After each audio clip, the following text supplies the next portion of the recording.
আপনারে তুমি সহজে ভুলিয়া থাকো, আমরা তোমারে ভুলিতে পারি না তাই। সবার পিছনে নিজেরে গোপন রাখো, আমরা তোমারে প্রকাশ করিতে চাই। ছোটরে কখনো ছোট নাহি কর মনে, আদর করিতে জানো অনাদৃত জনে। স্মৃতি তব কিছু না চাহে নিজের জন্য, তোমারে আদরি আপনারে করি ধন্য। আজ 25শে বৈশাখ, কবিগুরুর 163তম জন্মবার্ষিকী। তাই আজকের আমার রান্না ওনার জন্য।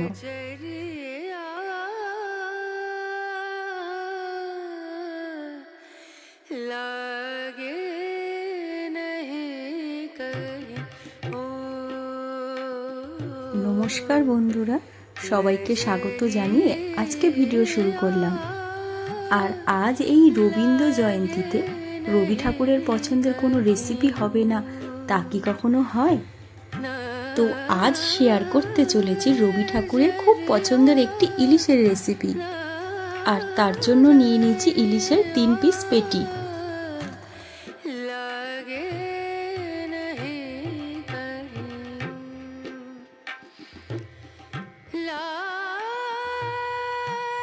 আর নিয়ে নিয়েছি পটল। পটলটাকে ঠিক এইভাবে কেটে নিয়েছি।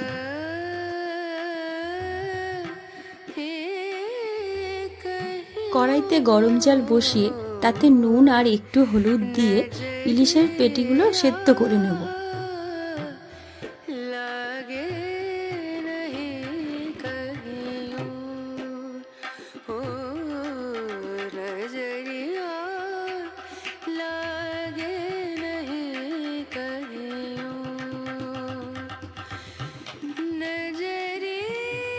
সেদ্ধ করা হয়ে গেছে, এবার তুলে নিচ্ছি।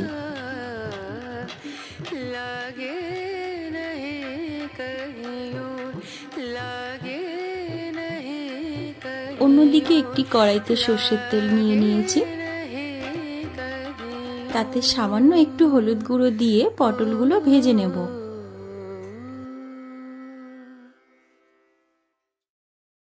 আর ওইদিকে ইলিশের পেটিগুলো ঠান্ডা হওয়ার জন্য রেখে দিয়েছি।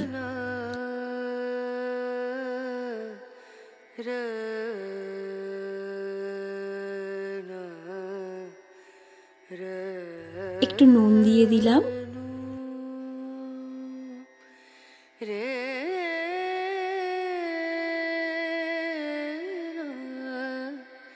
পটলগুলো ভাজা হয়ে গেছে, এবার তুলে নেব। আর এদিকে ইলিশটাও ঠান্ডা হয়ে গেছে। এবারে মাছগুলোকে ভেঙে ভর্তা বানিয়ে নেব, আর সাথে কাঁটাগুলোকে আলাদা করে নেব।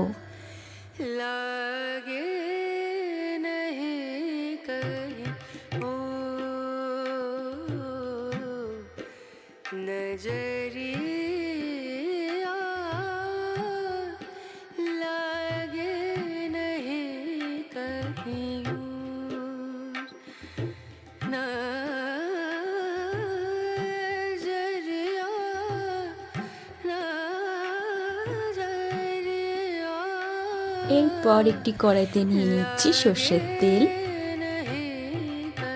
ফোড়নে দিয়ে দিচ্ছি কালো জিরে,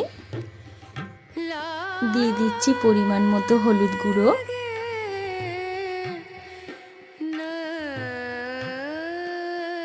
এরপর দিয়ে দিচ্ছি কাঁচা লঙ্কা বাটা,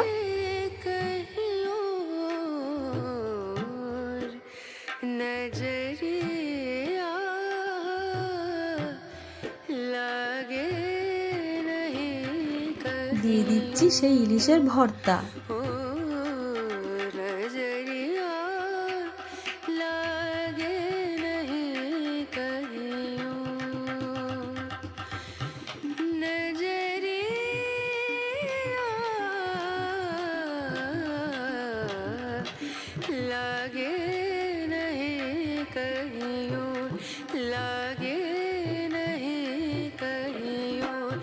সামান্য একটু কাশ্মীরি লঙ্কার গুঁড়ো দিয়ে দিচ্ছি কালারের জন্য।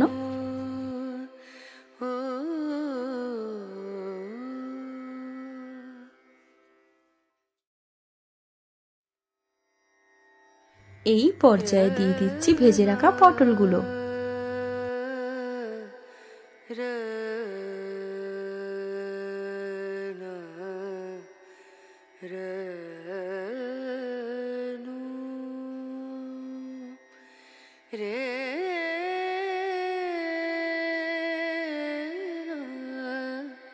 স্বাদ মতো নুন দিয়ে দিলাম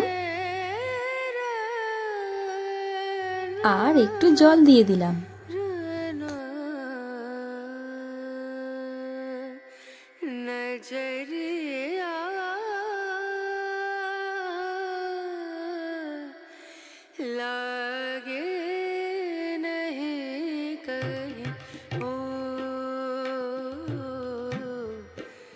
এরপর দিয়ে দিচ্ছি আম তেলের আচার।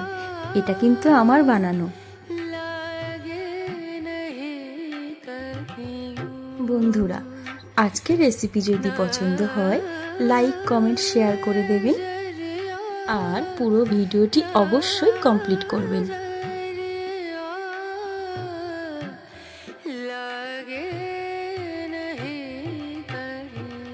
ব্যাস, রান্না প্রায় শেষের পথে। আর ঠিক 2 মিনিট মতো ঢেকে রাখলেই রান্না কমপ্লিট।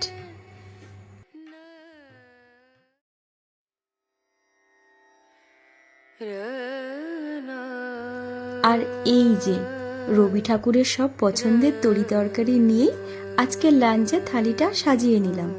আর থালিতে আছে ছানা দিয়ে শুক্তো, গন্ধরাজ ইলিশ, আর আজকের রেসিপিটা তো আছেই, আর সাথে নিয়ে নিয়েছি গন্ধরাজ ঘোল। আজ আসি, ধন্যবাদ।